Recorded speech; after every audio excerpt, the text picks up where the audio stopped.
There are a few good reasons Wimbledon should break with precedent and offer a player ranked 449 in the world a seating at this year's championships. The overriding one is the fact that the player has won the tournament 7 times and is called Serena Williams. Given the state of flux in the women's game, the finest women's player of the modern era might well be the best player in the 2018 draw. Certainly nobody in the top 32 would relish playing her in the first round if she came at them from outside the seedings. That said, her comeback at 36 years of age has yet to pick up pace in 4 matches since she stepped gingerly back on the tour this year after a difficult childbirth in September. She is still reaching for full fitness after early losses in Indian Wells and Miami, so things could get messy before the opening day at Wimbledon on July 2nd. Although Williams has almost slipped from view in the rankings after her long absence in 2017, as the owner of 23 Slam titles, the former world no one has a protected ranking to get into the majors.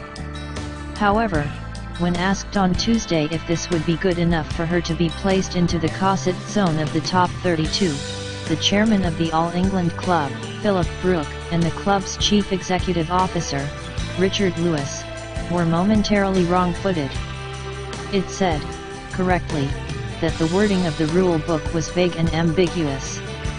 The men's seedings were fixed according to the top 32 rankings of the ATP Tour, which deprives Andy Murray of a discretionary seeding on his return, but there was no mention of 32 in provisions for the women's draw.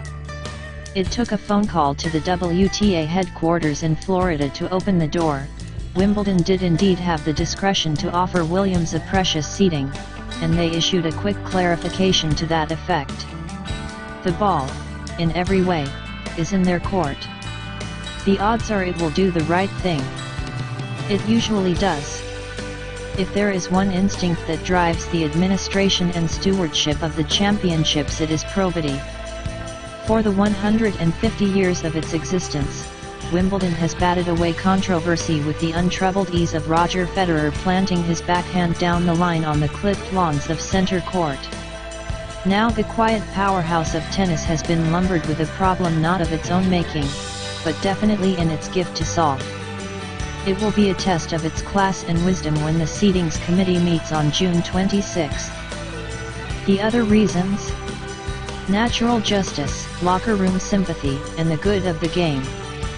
As Williams pointed out this week, it seems unfair to deny the privilege of a seeding to great players who have been away to have a baby. One tennis insider ludicrously described Williams's decision to have a baby as a lifestyle choice, as if having a baby is somehow dialed up from a glossy magazine poll. The players, largely, are behind her.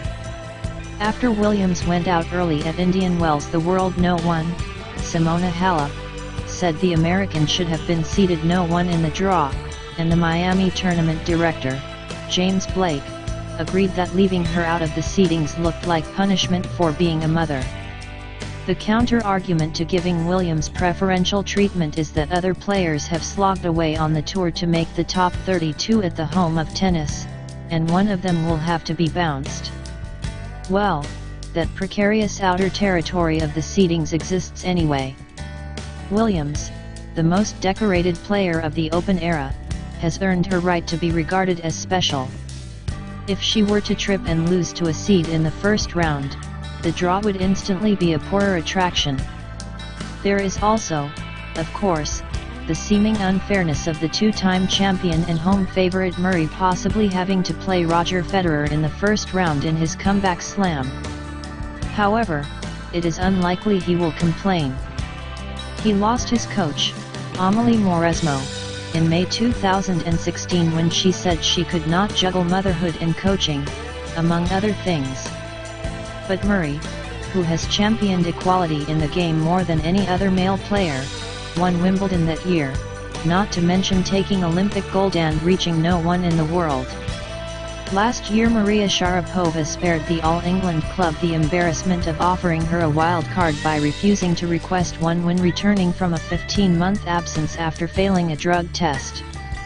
She ultimately postponed her return to the big time until the US Open, where she was embraced with the warmth of a homecoming queen. She played 4 matches, all of them dramatic 3-setters on the tournament's Arthur Ashe show court, the clearest possible signal that Sharapova was its go-to star of the fortnight. If it was good enough for the Russian to be given a red carpet in New York, it is good enough for the American to get the same welcome at Wimbledon.